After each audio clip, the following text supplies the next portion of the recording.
Hi guys, this is Aditya from spoken English guru YouTube channel. एक बार फिर से आपका स्वागत है डेली यूज के इंग्लिश सेंटेंसेस के इस वीडियो लेक्चर में। ये सेंटेंसेस जिन टॉपिक्स पे बेस्ड हैं वो टॉपिक्स हैं get, found of, meant for या made for, made in, made of या made by, able to, how to, keep on, having, formation, hold, suggest, the very, also, the one. तो आइए शुरुआत करते हैं हमारे सेंटेंसेस की। सेंटेंस नंबर 1, आज तुम्हारा चेहरा अच्छा लग रहा है। Your face is looking good today. तुम्हें देखने के बाद मुझे अच्छा लगा। Having seen you I felt good. Ram और सीता एक दूसरे के लिए ही बने हैं। Ram and Sita are meant for each other. या फिर आप कह सकते हैं Ram and Sita are made for each other. क्या तुम अंग्रेजी बोलना जानते हो? Do you know how to speak in English? यूं तो इस सेंटेंस को अगर आप कहें डू यू नो इंग्लिश, ये भी कुछ गलत नहीं है, लेकिन इस सेंटेंस को हाउ टू फॉर्मेशन के साथ बनाया जाता है। और ये सेंटेंस इस तरह से अगर आप बनाएं, do you know how to speak in English, ये सेंटेंस ज्यादा बेहतर और एडवांस लगता है। मैं दिन भर खेलता रहता था। I used to play throughout the day. या फिर आप कह सकते हैं I used to play the whole day. ये पेन भारत में बना है। This pen is made in India. तुम जब उसकी हालत देखोगे तो अपने आंसू नहीं रोक पाओगे।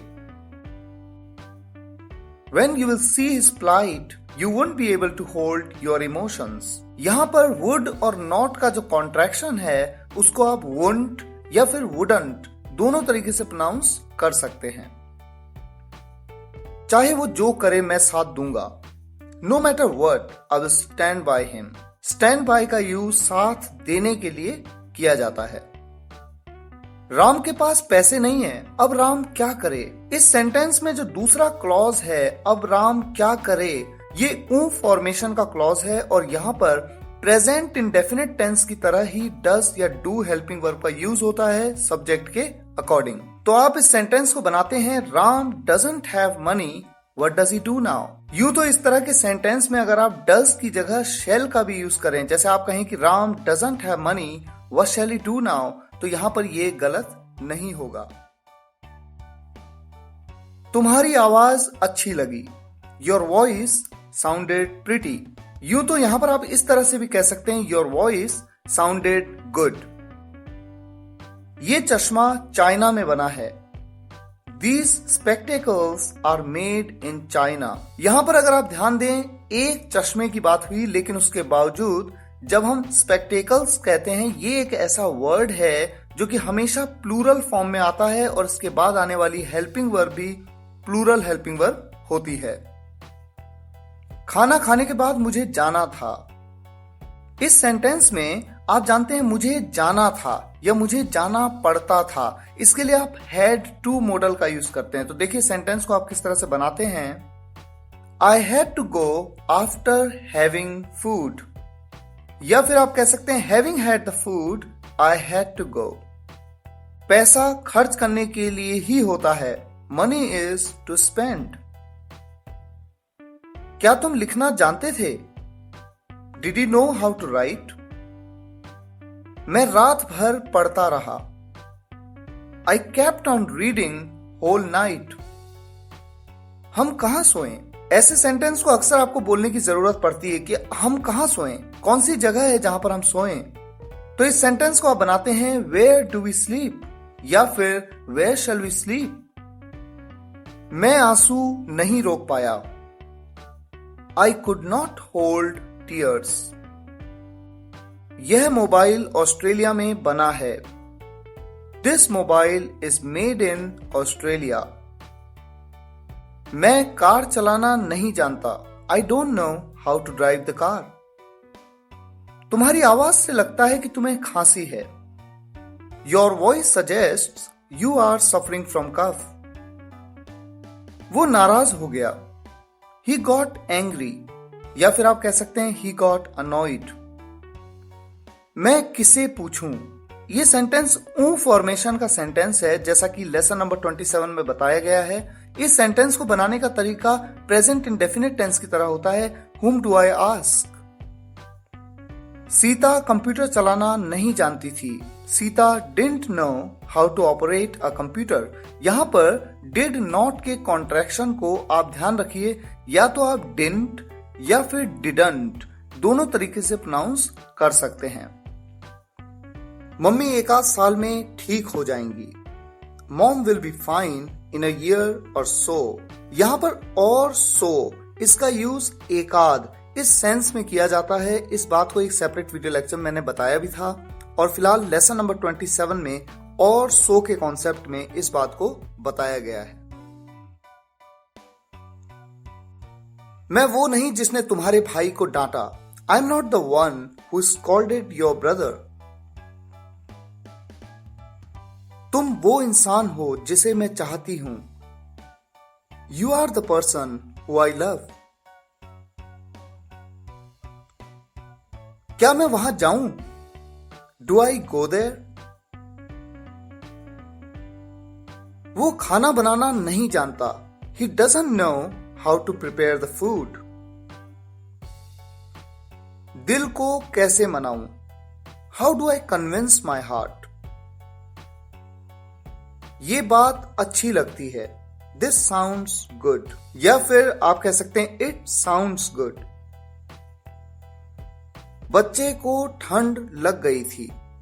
Child had got cold.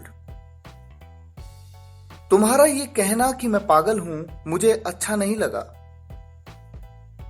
Your saying that I was mad I didn't like. तुम्हारा मुझे डांटना ठीक नहीं था। Your scolding me was not fair।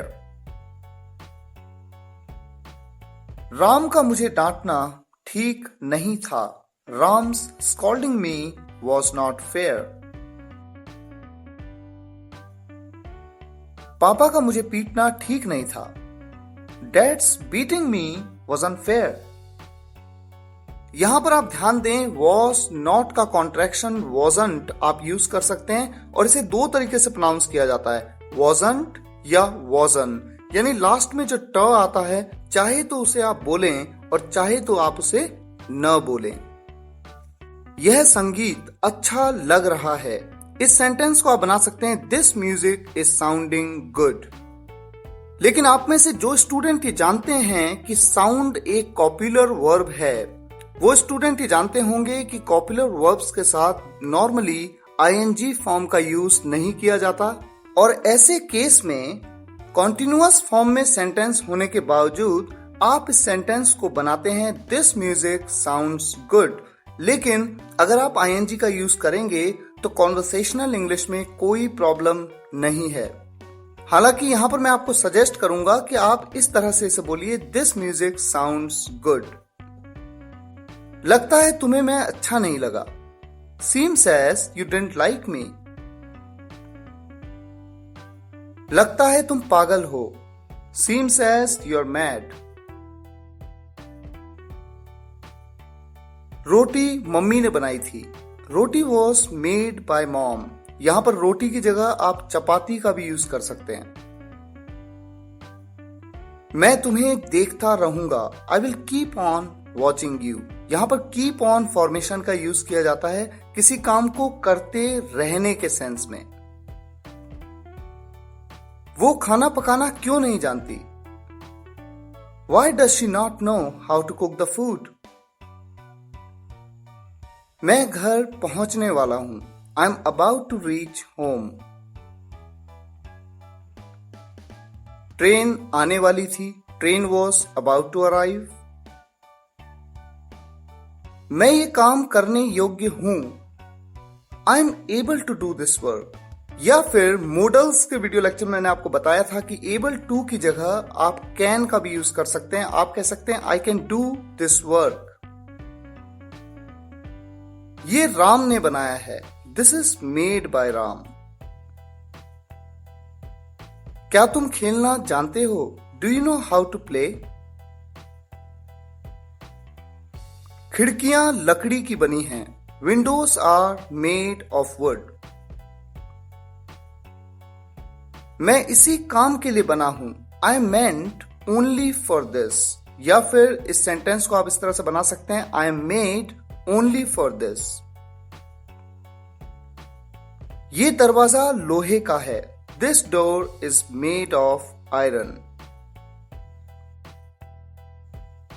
अगर आपको ये वीडियो लेक्चर पसंद आया हो तो जितना हो सके इन वीडियोस को शेयर करिए, ताकि हर छोटे छोटे गांव और छोटे छोटे कस्बों के स्टूडेंट्स तक भी मैं इन वीडियोस को पहुंचा सकूं। फिर मुलाकात होगी नेक्स्ट वीडियो लेक्चर में कुछ और सेंटेंसेस के साथ। तब तक के लिए विदा लूंगा। धन्यवाद।